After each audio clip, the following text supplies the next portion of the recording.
नमस्कार। प्रभा साक्षी news network पर आप सभी का स्वागत है। आमने सामने की किसी भी भिड़ंत में पाकिस्तान हमेशा भारत से मात खाता है, लेकिन हर पराजय के बाद अपनी जीत के झूठे दावे गढ़ देना उसकी पुरानी आदत रही है। चाहे वह युद्ध का मैदान हो या अकादमिक बहसों का मंच हो।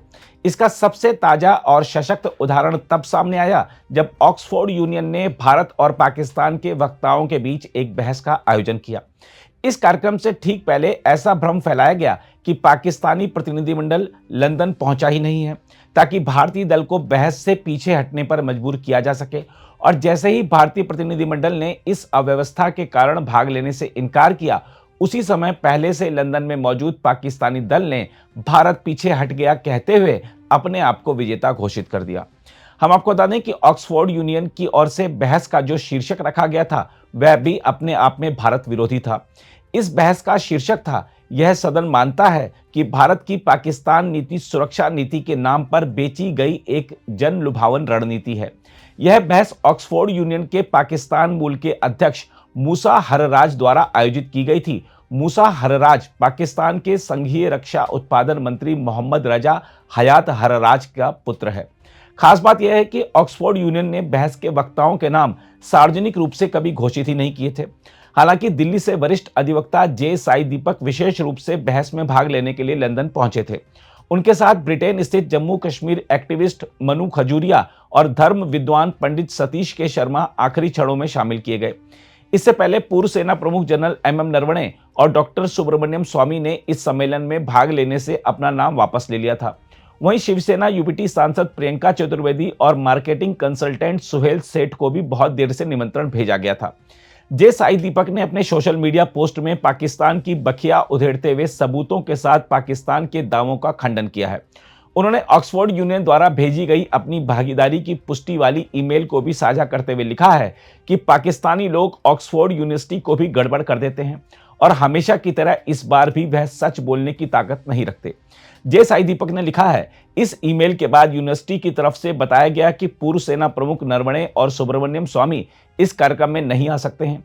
उन्होंने मुझसे कोई नए नाम भेजने के लिए कहा, लेकिन जब तक मैं विकल्प भेज पाता उससे पहले ही मुझे बताया गया कि इस बहस के लिए सुहेल सेठ और राज्यसभा सांसद प्रियंका चतुर्वेदी से संपर्क किया गया है और उन्होंने शामिल होना स्वीकार किया है। उन्होंने लिखा है कि मुझे लगा कि ठीक है, मामला खत्म हुआ, लेकिन इसके बाद मुझे बताया गया कि दोनों ने इस कार्यक्रम में शामिल होने से इनकार कर दिया है। जे साई दीपक ने अपनी बात को आगे बढ़ाते हुए कहा कि इसके बाद भी अंतिम समय पर मैं लंदन पहुंचकर बहस में शामिल होने के लिए तैयार था। यहां पर उन्होंने मनु खजूरिया और पंडित सतीश शर्मा के साथ मिलकर एक टीम भी तैयार कर ली, लेकिन बहस के 3 घंटे पहले उन्हें बताया गया कि बहस रद्द कर दी गई है क्योंकि पाकिस्तानी दल लंदन पहुंचा ही नहीं। जे साई दीपक ने लिखा, इस बात से मैं गुस्सा था क्योंकि इसमें काफी मेहनत लगी थी। हम आपको बता दें कि जे साई दीपक ने सबूत के तौर पर इस पूरी बहस के आयोजक मूसा हरराज की कॉल लॉग भी सोशल मीडिया पर साझा की है। जे साई दीपक ने कहा कि 27 नवंबर को 4:55 बजे उन्हें मूसा हरराज का व्यक्तिगत फोन आया था, जिसमें उन्होंने स्वीकार किया था कि उन्हें सुबह 10 बजे से ही पता था कि पाकिस्तानी प्रतिनिधिमंडल, जिसमें पूर्व joint chiefs of staff committee के अध्यक्ष जुबैर महमूद हयात और पूर्व विदेश मंत्री हिना रब्बानी खान शामिल थे, वह नहीं आने वाले हैं। ऑक्सफोर्ड यूनियन ने तब भारतीय टीम को छात्रों से बहस करने का प्रस्ताव दिया, जिसे उन्होंने ठुकरा दिया। उधर शिवसेना यूपीटी सांसद प्रियंका चतुर्वेदी ने भी सोशल मीडिया पर इसकी पुष्टि करते हुए कहा है कि उन्हें जुलाई में ही इसका आमंत्रण मिल गया था, लेकिन उसके बाद कोई संपर्क नहीं किया गया, इसलिए मैंने इस पर ज्यादा ध्यान नहीं दिया। लेकिन हाल ही में एकदम उनका फोन आया, इसलिए उन्होंने इनकार कर दिया। दूसरी ओर हैरान करने वाली घटना यह रही कि 27 नवंबर को यानी कार्यक्रम वाले दिन दोपहर 2:44 बजे ही लंदन स्थित पाकिस्तानी उच्चायोग ने एक ट्वीट कर दावा कर दिया कि बहस में पाकिस्तान की जीत हो गई है क्योंकि भारतीय प्रतिनिधिमंडल ने पीछे हटने का निर्णय लिया।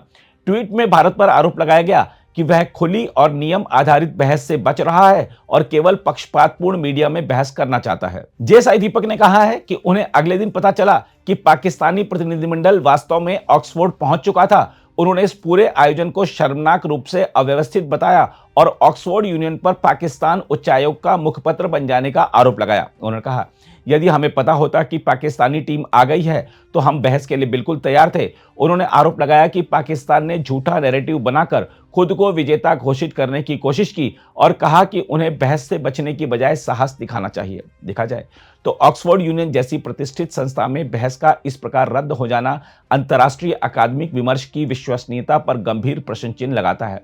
जहां एक और यूनियन का इतिहास स्वतंत्र, निष्पक्ष और बौद्धिक बहसों का रहा है, वहीं इस प्रकरण ने यह दिखा दिया कि यदि आयोजक पारदर्शिता और निष्पक्षता न रखें तो विश्व स्तरीय मंच भी राजनीतिक प्रचार का औजार बन सकता है।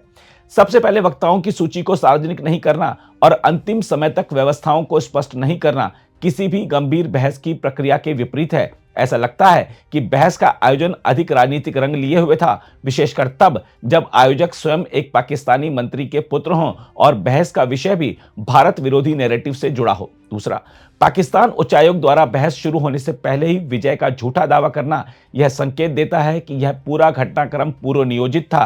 तथ्य यह है कि भारतीय पक्ष को वास्तविक स्थिति की सूचना देर से दी गई और पाकिस्तानी पक्ष की मौजूदगी छुपाई गई। तीसरा, बहस की प्रतिष्ठा तभी बनती है जब दोनों पक्ष बराबर की तैयारी और सम्मानजनक वातावरण के साथ आमने सामने बैठें।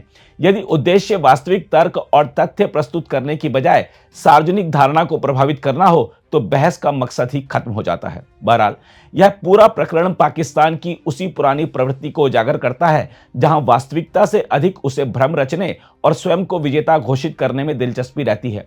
परंतु पाकिस्तान को यह समझ लेना चाहिए कि भारत ना तो ऐसे दिखावटी प्रोपेगेंडा से प्रभावित होता है और ना ही किसी मनगढ़ंत विजय से विचलित होता है।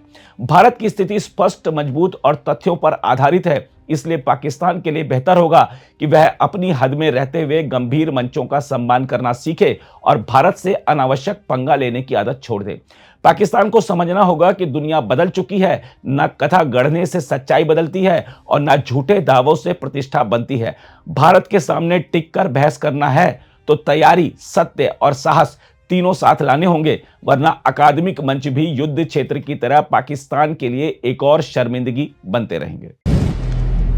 अगर आप भी लेना चाहते हैं देश दुनिया की तमाम जानकारी तो आज ही सब्सक्राइब करें हमारे चैनल को। साथ ही नीचे दिए बेल आइकन को जरूर दबाएं ताकि हर अपडेट आप तक पहुंच सके।